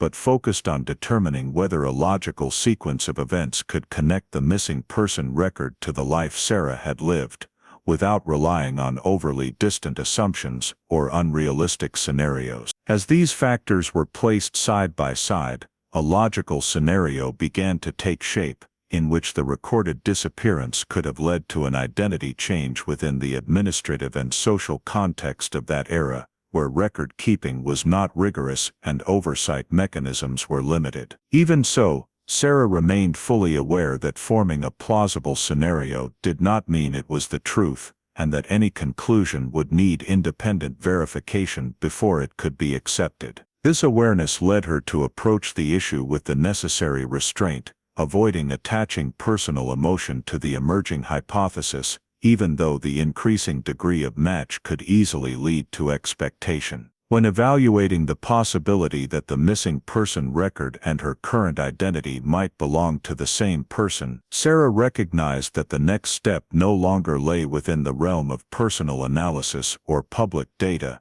but required the involvement of competent authorities, agencies capable of accessing original records, cross-checking information, and issuing an official assessment. Proposing to reopen the case thus emerged as the logical consequence of the entire prior process, not as an emotional request, but as a proposal based on a strong enough set of facts to justify re-examination of a case closed decades earlier. This proposal carried caution because Sarah understood that linking a historical missing person case to her current identity was not only a personal matter, but could also entail legal, administrative, and emotional consequences for many others, including the family of the recorded missing child. Therefore, she approached this step with the understanding that the goal was not to immediately affirm the match, but to open the possibility of an official and transparent verification, allowing the truth, whatever it might be, to have a chance to be revealed. Within the scope of this part, the linking to the 1953 missing person case is not presented as a conclusion, but as a significant point of intersection between modern genetic data and historical records, where pieces that once existed separately begin to have the potential to be placed side by side within the same analytical framework. This intersection marks a turning point in Sarah's identity search journey, as for the first time the officially recorded past and her present life no longer exist in parallel but begin to risk direct collision, creating a new threshold where continuing forward means confronting questions that are no longer merely personal but have become matters requiring systemic and legal examination. The proposal to reopen the case was no longer a mere personal hypothesis once the body of evidence provided by Sarah was sufficient to attract the attention of the competent authorities, and from that point onward, the 1953 disappearance was officially shifted from a passive archive status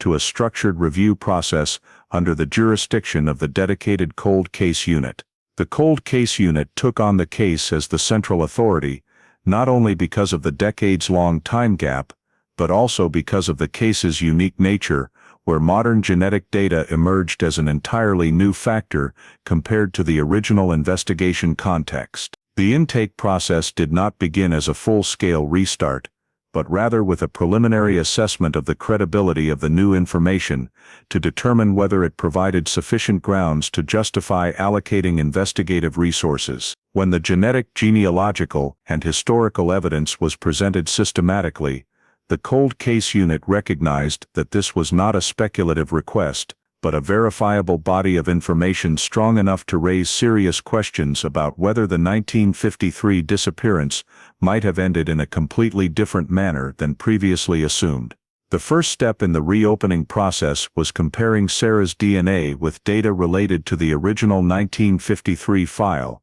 not to seek a direct match with the victim in the record, but to check the degree of compatibility between current genetic data and the family information documented at the time. This comparison was conducted with great care, as the 1953 file contained no biological data to modern standards, forcing investigators to rely on indirect connections through genealogy, family history, and recorded social facts. During this process, the DNA data was not treated as conclusive independent evidence, but as a supporting tool to determine whether a reasonable chain of connection existed between Sarah and the family of the missing child. Parallel to the DNA comparison, the Cold Case Unit conducted a comprehensive review of the entire historical case file, including investigation reports, witness statements, search records, and operational decisions made in the early phase, not to criticize individuals, but to understand the investigative logic of that era,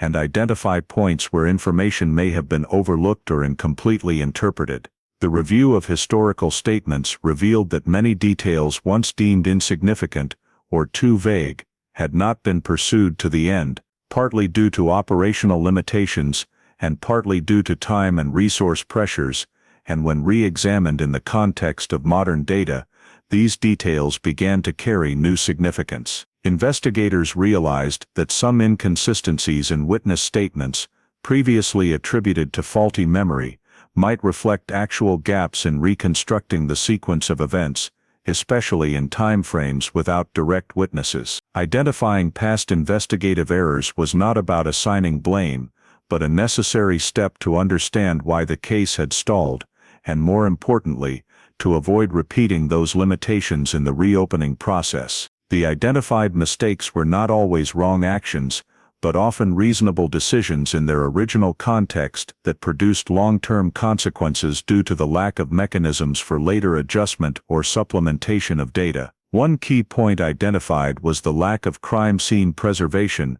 and the heavy reliance on witness testimony, without the ability to verify it through physical evidence, leading to many hypotheses that could not be definitively confirmed or ruled out. When the cold case unit placed these findings alongside the current genetic and genealogical data, a new picture began to emerge, in which the gaps in the original investigation were no longer signs of randomness, but potentially the result of a complex chain of events beyond the detection capabilities of the era. Strengthening the central hypothesis became the next objective of the reopening process, as investigators needed to establish a core scenario strong enough to connect historical data with modern information without relying on baseless assumptions. This hypothesis did not aim to immediately assert what had happened,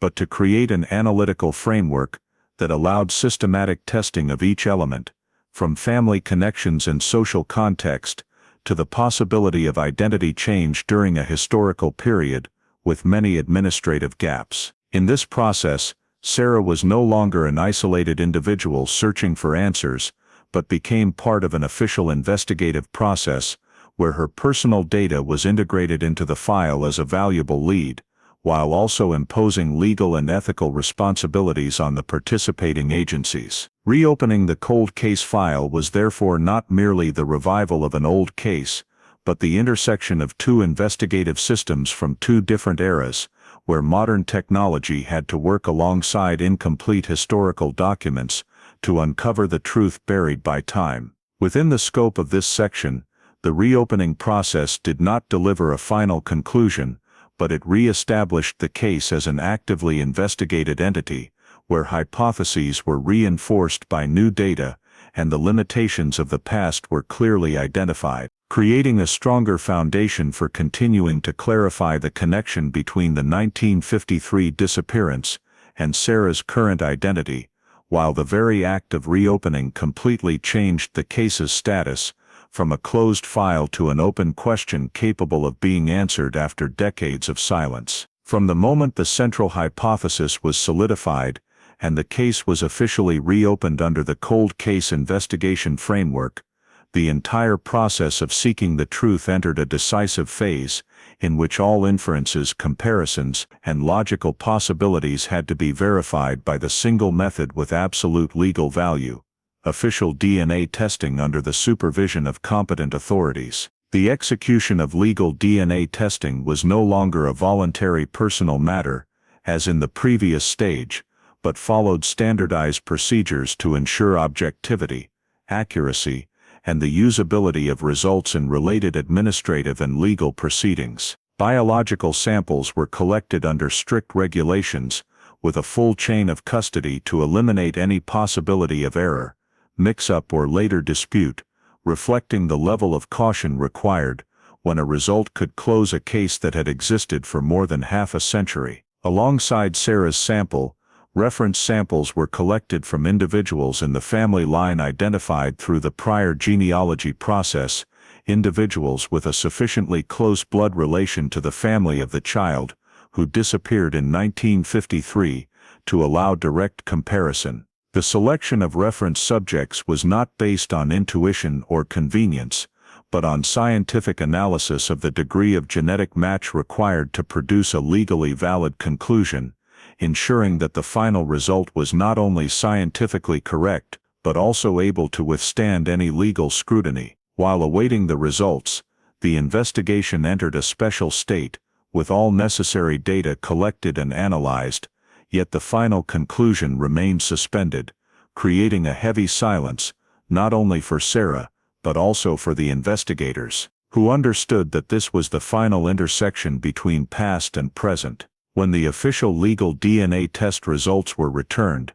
They did not appear as a shocking discovery, but as the definitive confirmation of a long chain of hypotheses that had been carefully built and verified over time, with match indicators reaching the absolute threshold under legal standards, sufficient to affirm that Sarah was indeed the child who had disappeared in Louisiana in 1953. This result not only confirmed the blood relationship, but also eliminated any remaining doubt about whether the previous evidence could have been mere coincidence, transforming the central hypothesis into officially recognized truth. The formalities for recognizing the identity were completed immediately afterward, according to legal procedures, including updating civil records, adjusting identifying information, and officially recording the conclusion in the cold case file, turning an unresolved disappearance into a case where the victim's fate had been determined. These procedures were administrative but carried profound significance, as they did not merely adjust paperwork, but officially acknowledged the continuous existence of a person who had been severed from her own history for over 6 decades. Notification to all relevant parties was carried out in a strict sequence, starting with the investigating agencies, followed by the surviving blood relatives of the original family, and finally the administrative bodies responsible for updating the historical records of the case. Each notification was not merely the provision of information, but an official acknowledgement that a story interrupted in 1953 had now been reconnected through irrefutable data, compelling all involved parties to adjust their understanding of the past. For the investigators, receiving the identity confirmation result meant completing the verification phase, where all doubts, hypotheses, and alternative possibilities had been eliminated, allowing them to shift focus from the question of who, to recording and handling the legal, historical, and human consequences of this conclusion. For Sarah, the confirmation was not merely an answer, but the culmination of her entire journey to find her identity, where feelings of not belonging, memory gaps, and irregularities in the records were finally placed in their proper context, no longer existing as scattered fragments, but coalescing into a story with a clear starting point. Closing the verification process did not mean ending all consequences of the case, but marked the boundary between the phase of seeking truth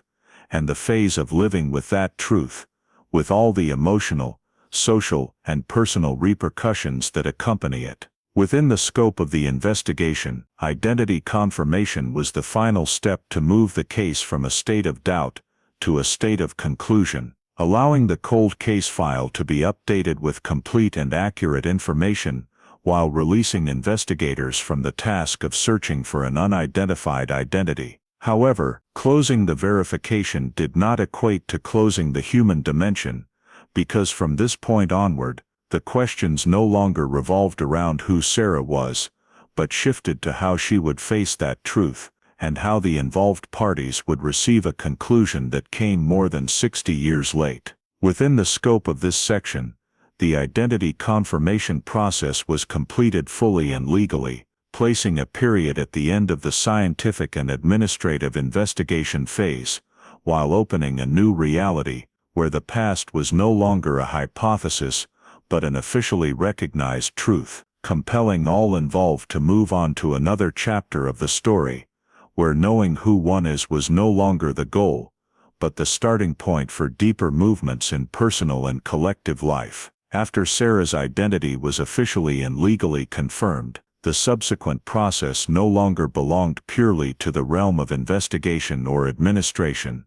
but shifted to a phase of deeper human significance, as the competent authorities began contacting the surviving blood relatives of the Moore family, to inform them of the conclusion and assess the feasibility of holding a reunion after more than 6 decades of separation. This contact was carried out with caution, as investigators clearly understood that the information they were delivering was not merely a verification result, but a complete upheaval of the perception of a loss that had been accepted as permanent for many years. The surviving relatives, most of whom were elderly, were approached gradually with the information, starting with confirmation that the 1953 disappearance had seen decisive progress, before being fully informed that Sarah was still alive and had been positively identified. Their initial reactions varied widely, from instinctive disbelief, since too many years had passed for hope to be easily rekindled, to shock at the prospect that the child who had vanished from their lives had lived an entirely different life. When the confirmation through legal data and DNA was presented clearly, the initial doubts gradually gave way to a complex emotional state, where joy, regret, and a sense of loss coexisted without separation. Alongside contacting the relatives, preparations for the meeting were conducted with great care, involving psychologists and coordinators to ensure that both sides were mentally prepared before facing a moment that could be deeply shocking. This preparation did not focus solely on logistical issues such as location and timing, but more on establishing realistic expectations, helping all parties understand that the meeting was not an immediate compensation for more than 60 years of separation, but the beginning of a new relationship built on the foundation of belated truth. Sarah, when faced with the possibility of meeting her blood family, had to process multiple layers of emotion simultaneously, from curiosity and anticipation to fear of whether she could find any sense of familiarity in people tied to a past she had no direct memory of. Comparing memories and facts became an important part of the preparation phase, as investigators and experts helped both sides understand the boundary between what could be confirmed by data and what existed only in subjective memory, to avoid placing excessive expectations on immediate emotional alignment. The Moore family's memories of Sarah, though preserved through decades, still bore the marks of time and idealization, while Sarah's memories of her early years were almost non-existent, creating a gap that could not be filled by words or facts. When the official meeting took place, the atmosphere was not dramatic in the predictable sense, but enveloped in a heavy silence in the first moments, as both sides tried to recognize each other not only by eyes or facial features, but by the awareness that they stood before a piece of personal history that had been severed for too long. Initial gestures were cautious, reflecting the natural awkwardness of facing people who were both blood relatives and complete strangers in lived experience. As interaction progressed, the comparison of memories and facts occurred more naturally, with small details mentioned not to verify, but to seek rare points of intersection between two timelines that had diverged, from descriptions of family, past living environments, to information confirmed in the investigation file. For the Moore family, seeing Sarah grown and healthy brought profound relief, while also highlighting regret over the years lost, as they realized that her life had unfolded beyond their influence and presence for a very long time. For Sarah, the meeting did not bring immediate emotional recall, but a cognitive experience, as she had to integrate new information about her origins into an identity formed over decades, a process that could not be completed in a single moment. The initial impact assessment of the reunion showed that no single reaction could represent the entire experience, as each side received the event from a different psychological and historical position. The Moore family had to readjust their view of the past, when the disappearance no longer ended in permanent loss but in a prolonged existence beyond their reach, while Sarah had to face a past that had existed only as an abstract hypothesis, now becoming a concrete reality, with real people attached. Experts involved in the assessment noted that the initial impact of the meeting should not be measured by the degree of emotional outburst, but by the ability of all parties to maintain communication, accept differences in experience, and avoid imposing expectations on one another in the early stage. The reunion, within this framework, was not seen as the end of the journey, but as a transitional event, where officially confirmed truth began to be transformed into lived experience, and where the relationship between Sarah and her blood family began to take shape, not based on what was lost, but on what could still be built in the present. After the first meeting filled with caution and mixed emotions, the post-reunion phase unfolded as a far longer and more complex process than the moment of identity confirmation or the initial embrace. Both Sarah and the Moore family had to face the reality that finding each other again did not mean they could immediately return to the state of a family that had never been separated. Psychological adjustment became an urgent and ongoing necessity, as each side carried vastly different life experiences shaped in contexts that had not overlapped for more than 6 decades. Making mutual understanding and acceptance require far more than just biological confirmation. For Sarah, knowing who she was biologically did not instantly erase the decades she had lived under a different identity. Instead, it forced her to reconcile 2 parallel layers of self, one built from real-life experience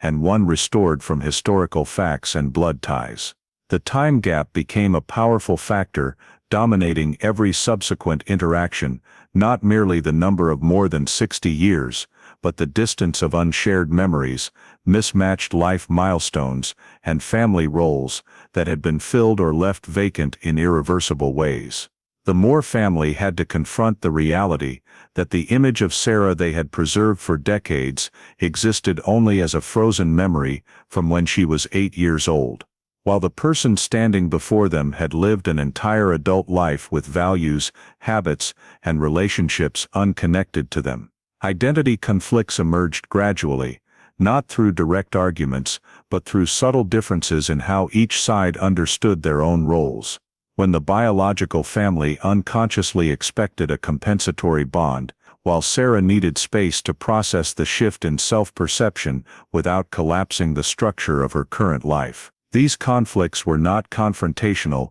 but strong enough to create simmering tension, as Sarah constantly balanced respecting her biological family's feelings with protecting the integrity of the identity she had built over decades. The family reintegration process therefore did not follow a traditional model, but was experimental and constantly adjusted, as both sides learned to establish new boundaries, redefine levels of closeness, and seek common ground that could exist in the present rather than trying to recreate an irretrievable past. Post-reunion conversations often revolved around sharing pieces of life stories, not to verify or compare, but to gradually build understanding of the people each had become, accepting that differences were not signs of estrangement, but inevitable results of time and circumstance. For Sarah, psychological adjustment also included dealing with unwanted guilt when she realized that living a full life did not diminish the pain her biological family had endured,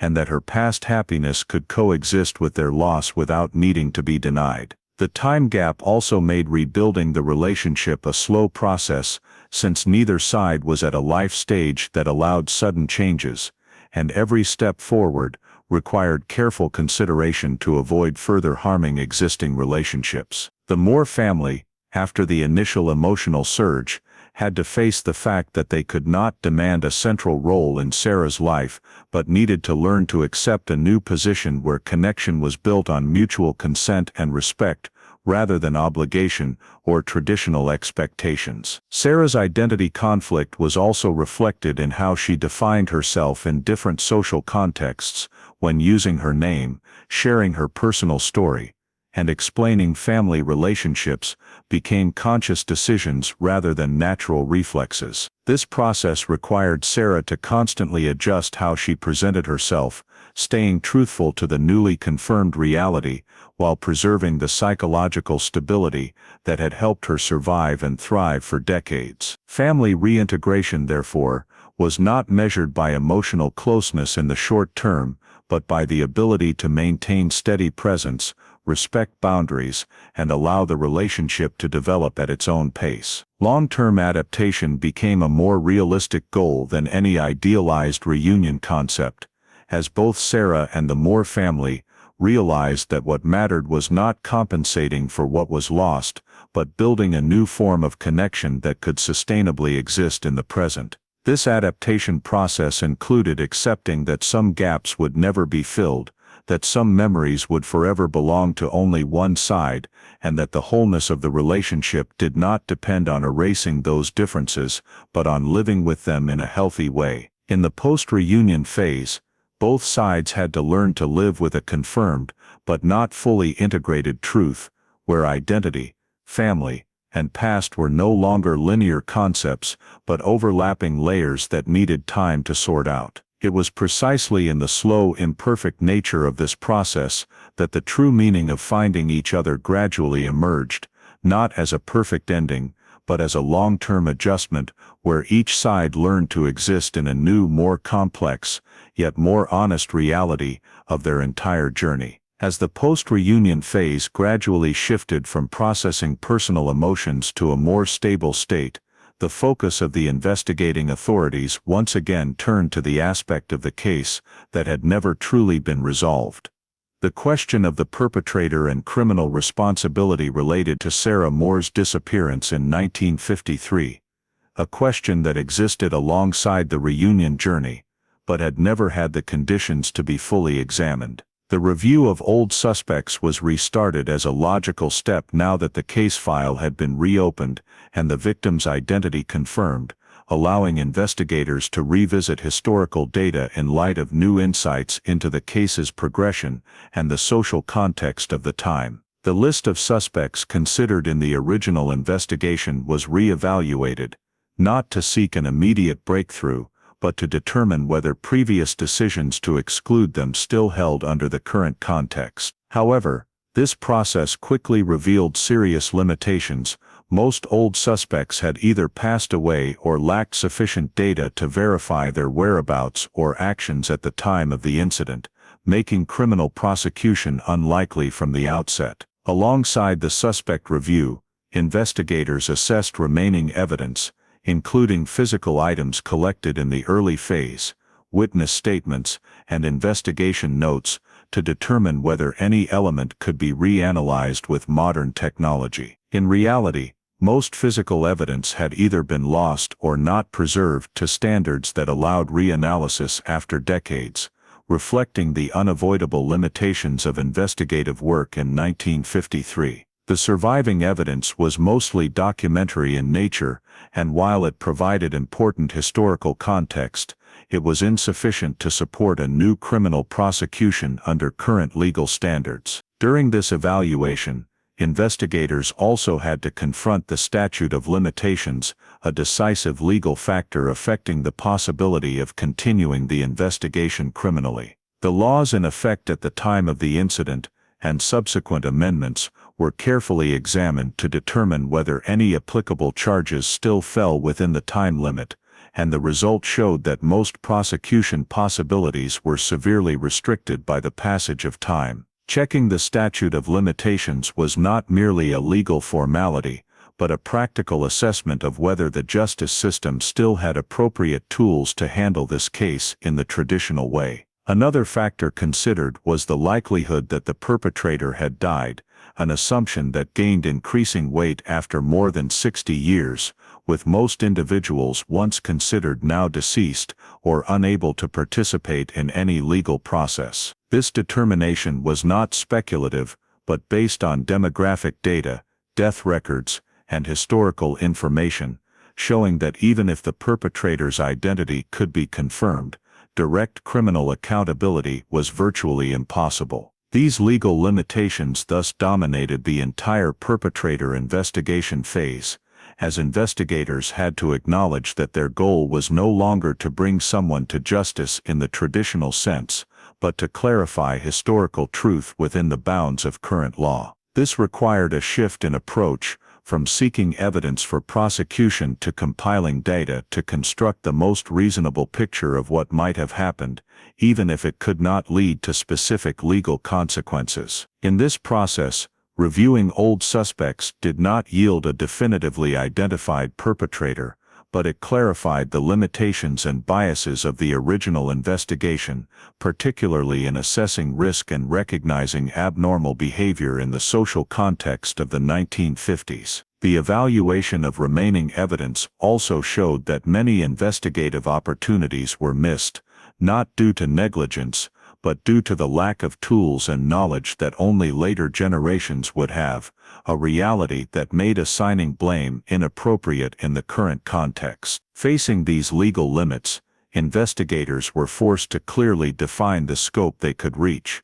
avoiding false expectations for those involved regarding prosecution or punishment, while focusing on completing the case file as the most accurate and truthful historical document possible. For Sarah and the Moore family, this phase brought an unavoidable realization that being reunited and confirming identity did not mean every question could be answered or every injustice corrected through legal means. Nevertheless, the perpetrator investigation, despite its limits, still played an important role in closing one part of the story by confirming that all reasonable efforts had been made to clarify responsibility and that remaining gaps were not the result of neglect, but of time and irreversible limitations. Within the framework of this part, the perpetrator investigation did not lead to a prosecutorial conclusion, but established clear boundaries between what could and could not be achieved under the current legal system, allowing the case to be seen not only as a personal tragedy, but as a lesson about the limits of justice when confronted with prolonged time, missing data, and historical biases that cannot be fully remedied. When the perpetrator investigation reached its clear legal limits, and the possibility of specific criminal accountability was exhausted, the focus of the case gradually shifted to a more essential conclusion, where the biggest question was no longer who would be prosecuted, but what had truly been brought to light after more than 6 decades of silence. Sarah's identity was officially restored, not only legally, but in the history of the case, when the child who vanished from Opelousas in 1953 no longer existed as a name in missing persons files, but was confirmed as a person who had lived a full life under a different identity. Restoring this identity held special meaning because it closed a decades-long limbo between existence and disappearance, between hope and despair, that the Moore family had endured, while also allowing the case file to be updated with an irreversible truth. However, alongside that confirmation came the unavoidable reality that the case did not result in any criminal conviction. Time limits had expired, evidence was insufficient, and the likelihood that the perpetrator had died made it impossible for the justice system to deliver traditional justice. The absence of a conviction did not reflect neglect or trivialization, but was the direct consequence of time, historical limitations, and a chain of conditions that could no longer be recreated to meet modern legal requirements. It was in that context that the concept of justice in this case had to be re-examined, not as punishment or conviction, but as the fullest possible clarification of truth, even if the result did not feel entirely complete. Incomplete justice became the shared state all involved parties had to face, recognizing that knowing what happened did not equate to repairing every loss or definitively closing every wound. For the Moore family, confirming that Sarah was alive and had been found brought profound relief, but also stirred regret for the lost years when they could not witness their child's life and could not reclaim what time had taken. For Sarah, having her identity restored helped her understand her place in that historical story, but it did not erase the complexities of living with two parallel pasts, one confirmed and one formed over more than 60 years without knowing the truth. Reactions from all parties reflected the diversity of ways people receive a long-delayed conclusion. Investigators saw the case as a success in verifying truth, but also a reminder of systemic limits. The local community had to adjust its collective memory of a once unsolved tragedy. For the authorities, the case being partially solved allowed them to officially close the investigation, not in defeat, but in acknowledgement that all reasonable possibilities had been explored and all available tools used. Closing the file was administrative but also symbolic, marking the end of a decades-long process where the goal was no longer to chase more leads, but to preserve the confirmed truth for future generations. When closed, the case file was no longer a collection of unanswered questions, but a historical document recording a complex truth. A missing child had been found, but criminal justice could not be carried out in the usual way. The partially solved status was therefore not an understatement, but the most accurate description of the final outcome, when the victim's identity and fate were clarified, but criminal responsibility could not be determined or pursued. In that context, society's reaction did not focus on finding a perpetrator to blame, but on understanding and accepting that some cases have truth arrive too late for complete closure. Closing the investigation did not erase remaining questions, but drew a clear line between what could still be pursued and what needed to be recorded as part of a concluded history. For all parties, the case being partially solved created a new space to move from searching to facing and accepting, where the greatest value lay, not in punishment, but in the fact that the truth had finally come to light, even if belatedly. Within this part, the case did not end with a verdict or a declaration of complete justice, but with a shared acknowledgement that everything possible had been done, that identity had been restored, and that closing the file was not forgetting, but the only way to record an imperfect yet honest outcome, allowing everyone involved to move forward with a fuller understanding of the past they had carried for decades. After the case file was officially closed with the conclusion that the 1953 disappearance had been clarified in terms of identity, but could not lead to a criminal judgment, the significance of the case no longer lay in a specific legal outcome, but in its broader impact on perceptions of justice, collective memory, and society's ability to repair the ruptures caused by time. The role of DNA in solving the case stood out as the key factor, not only because it provided irrefutable scientific proof to confirm Sarah's identity, but also because it demonstrated how modern technology could reopen doors once thought permanently closed in cold cases. In this case, DNA did not completely replace traditional investigation, but supplemented historical gaps, enabling the connection of fragmented information into a logical chain that older methods could not achieve. The value of restoring identity thus extended far beyond one individual, as it recovered the most basic truth once lost. The victim did not vanish from the world, but was erased from the recording system during a period of historical limitation. Restoring Sarah's identity held personal meaning for her and her biological family, but it was also a symbolic act, affirming that even if criminal justice was no longer feasible, the truth about a person could and should be clarified. For other cold cases, this case set an important precedent, showing that even files dormant for decades can be revisited, with the right combination of genetic data, genealogy, and modern investigative thinking. It opened a new approach where the focus is not only on finding perpetrators, but also on determining the fate and identity of victims, a goal sometimes overlooked in cases that drag on too long. This impact was especially clear for families who lived in uncertainty for decades, as Sarah's case showed that finding a loved one,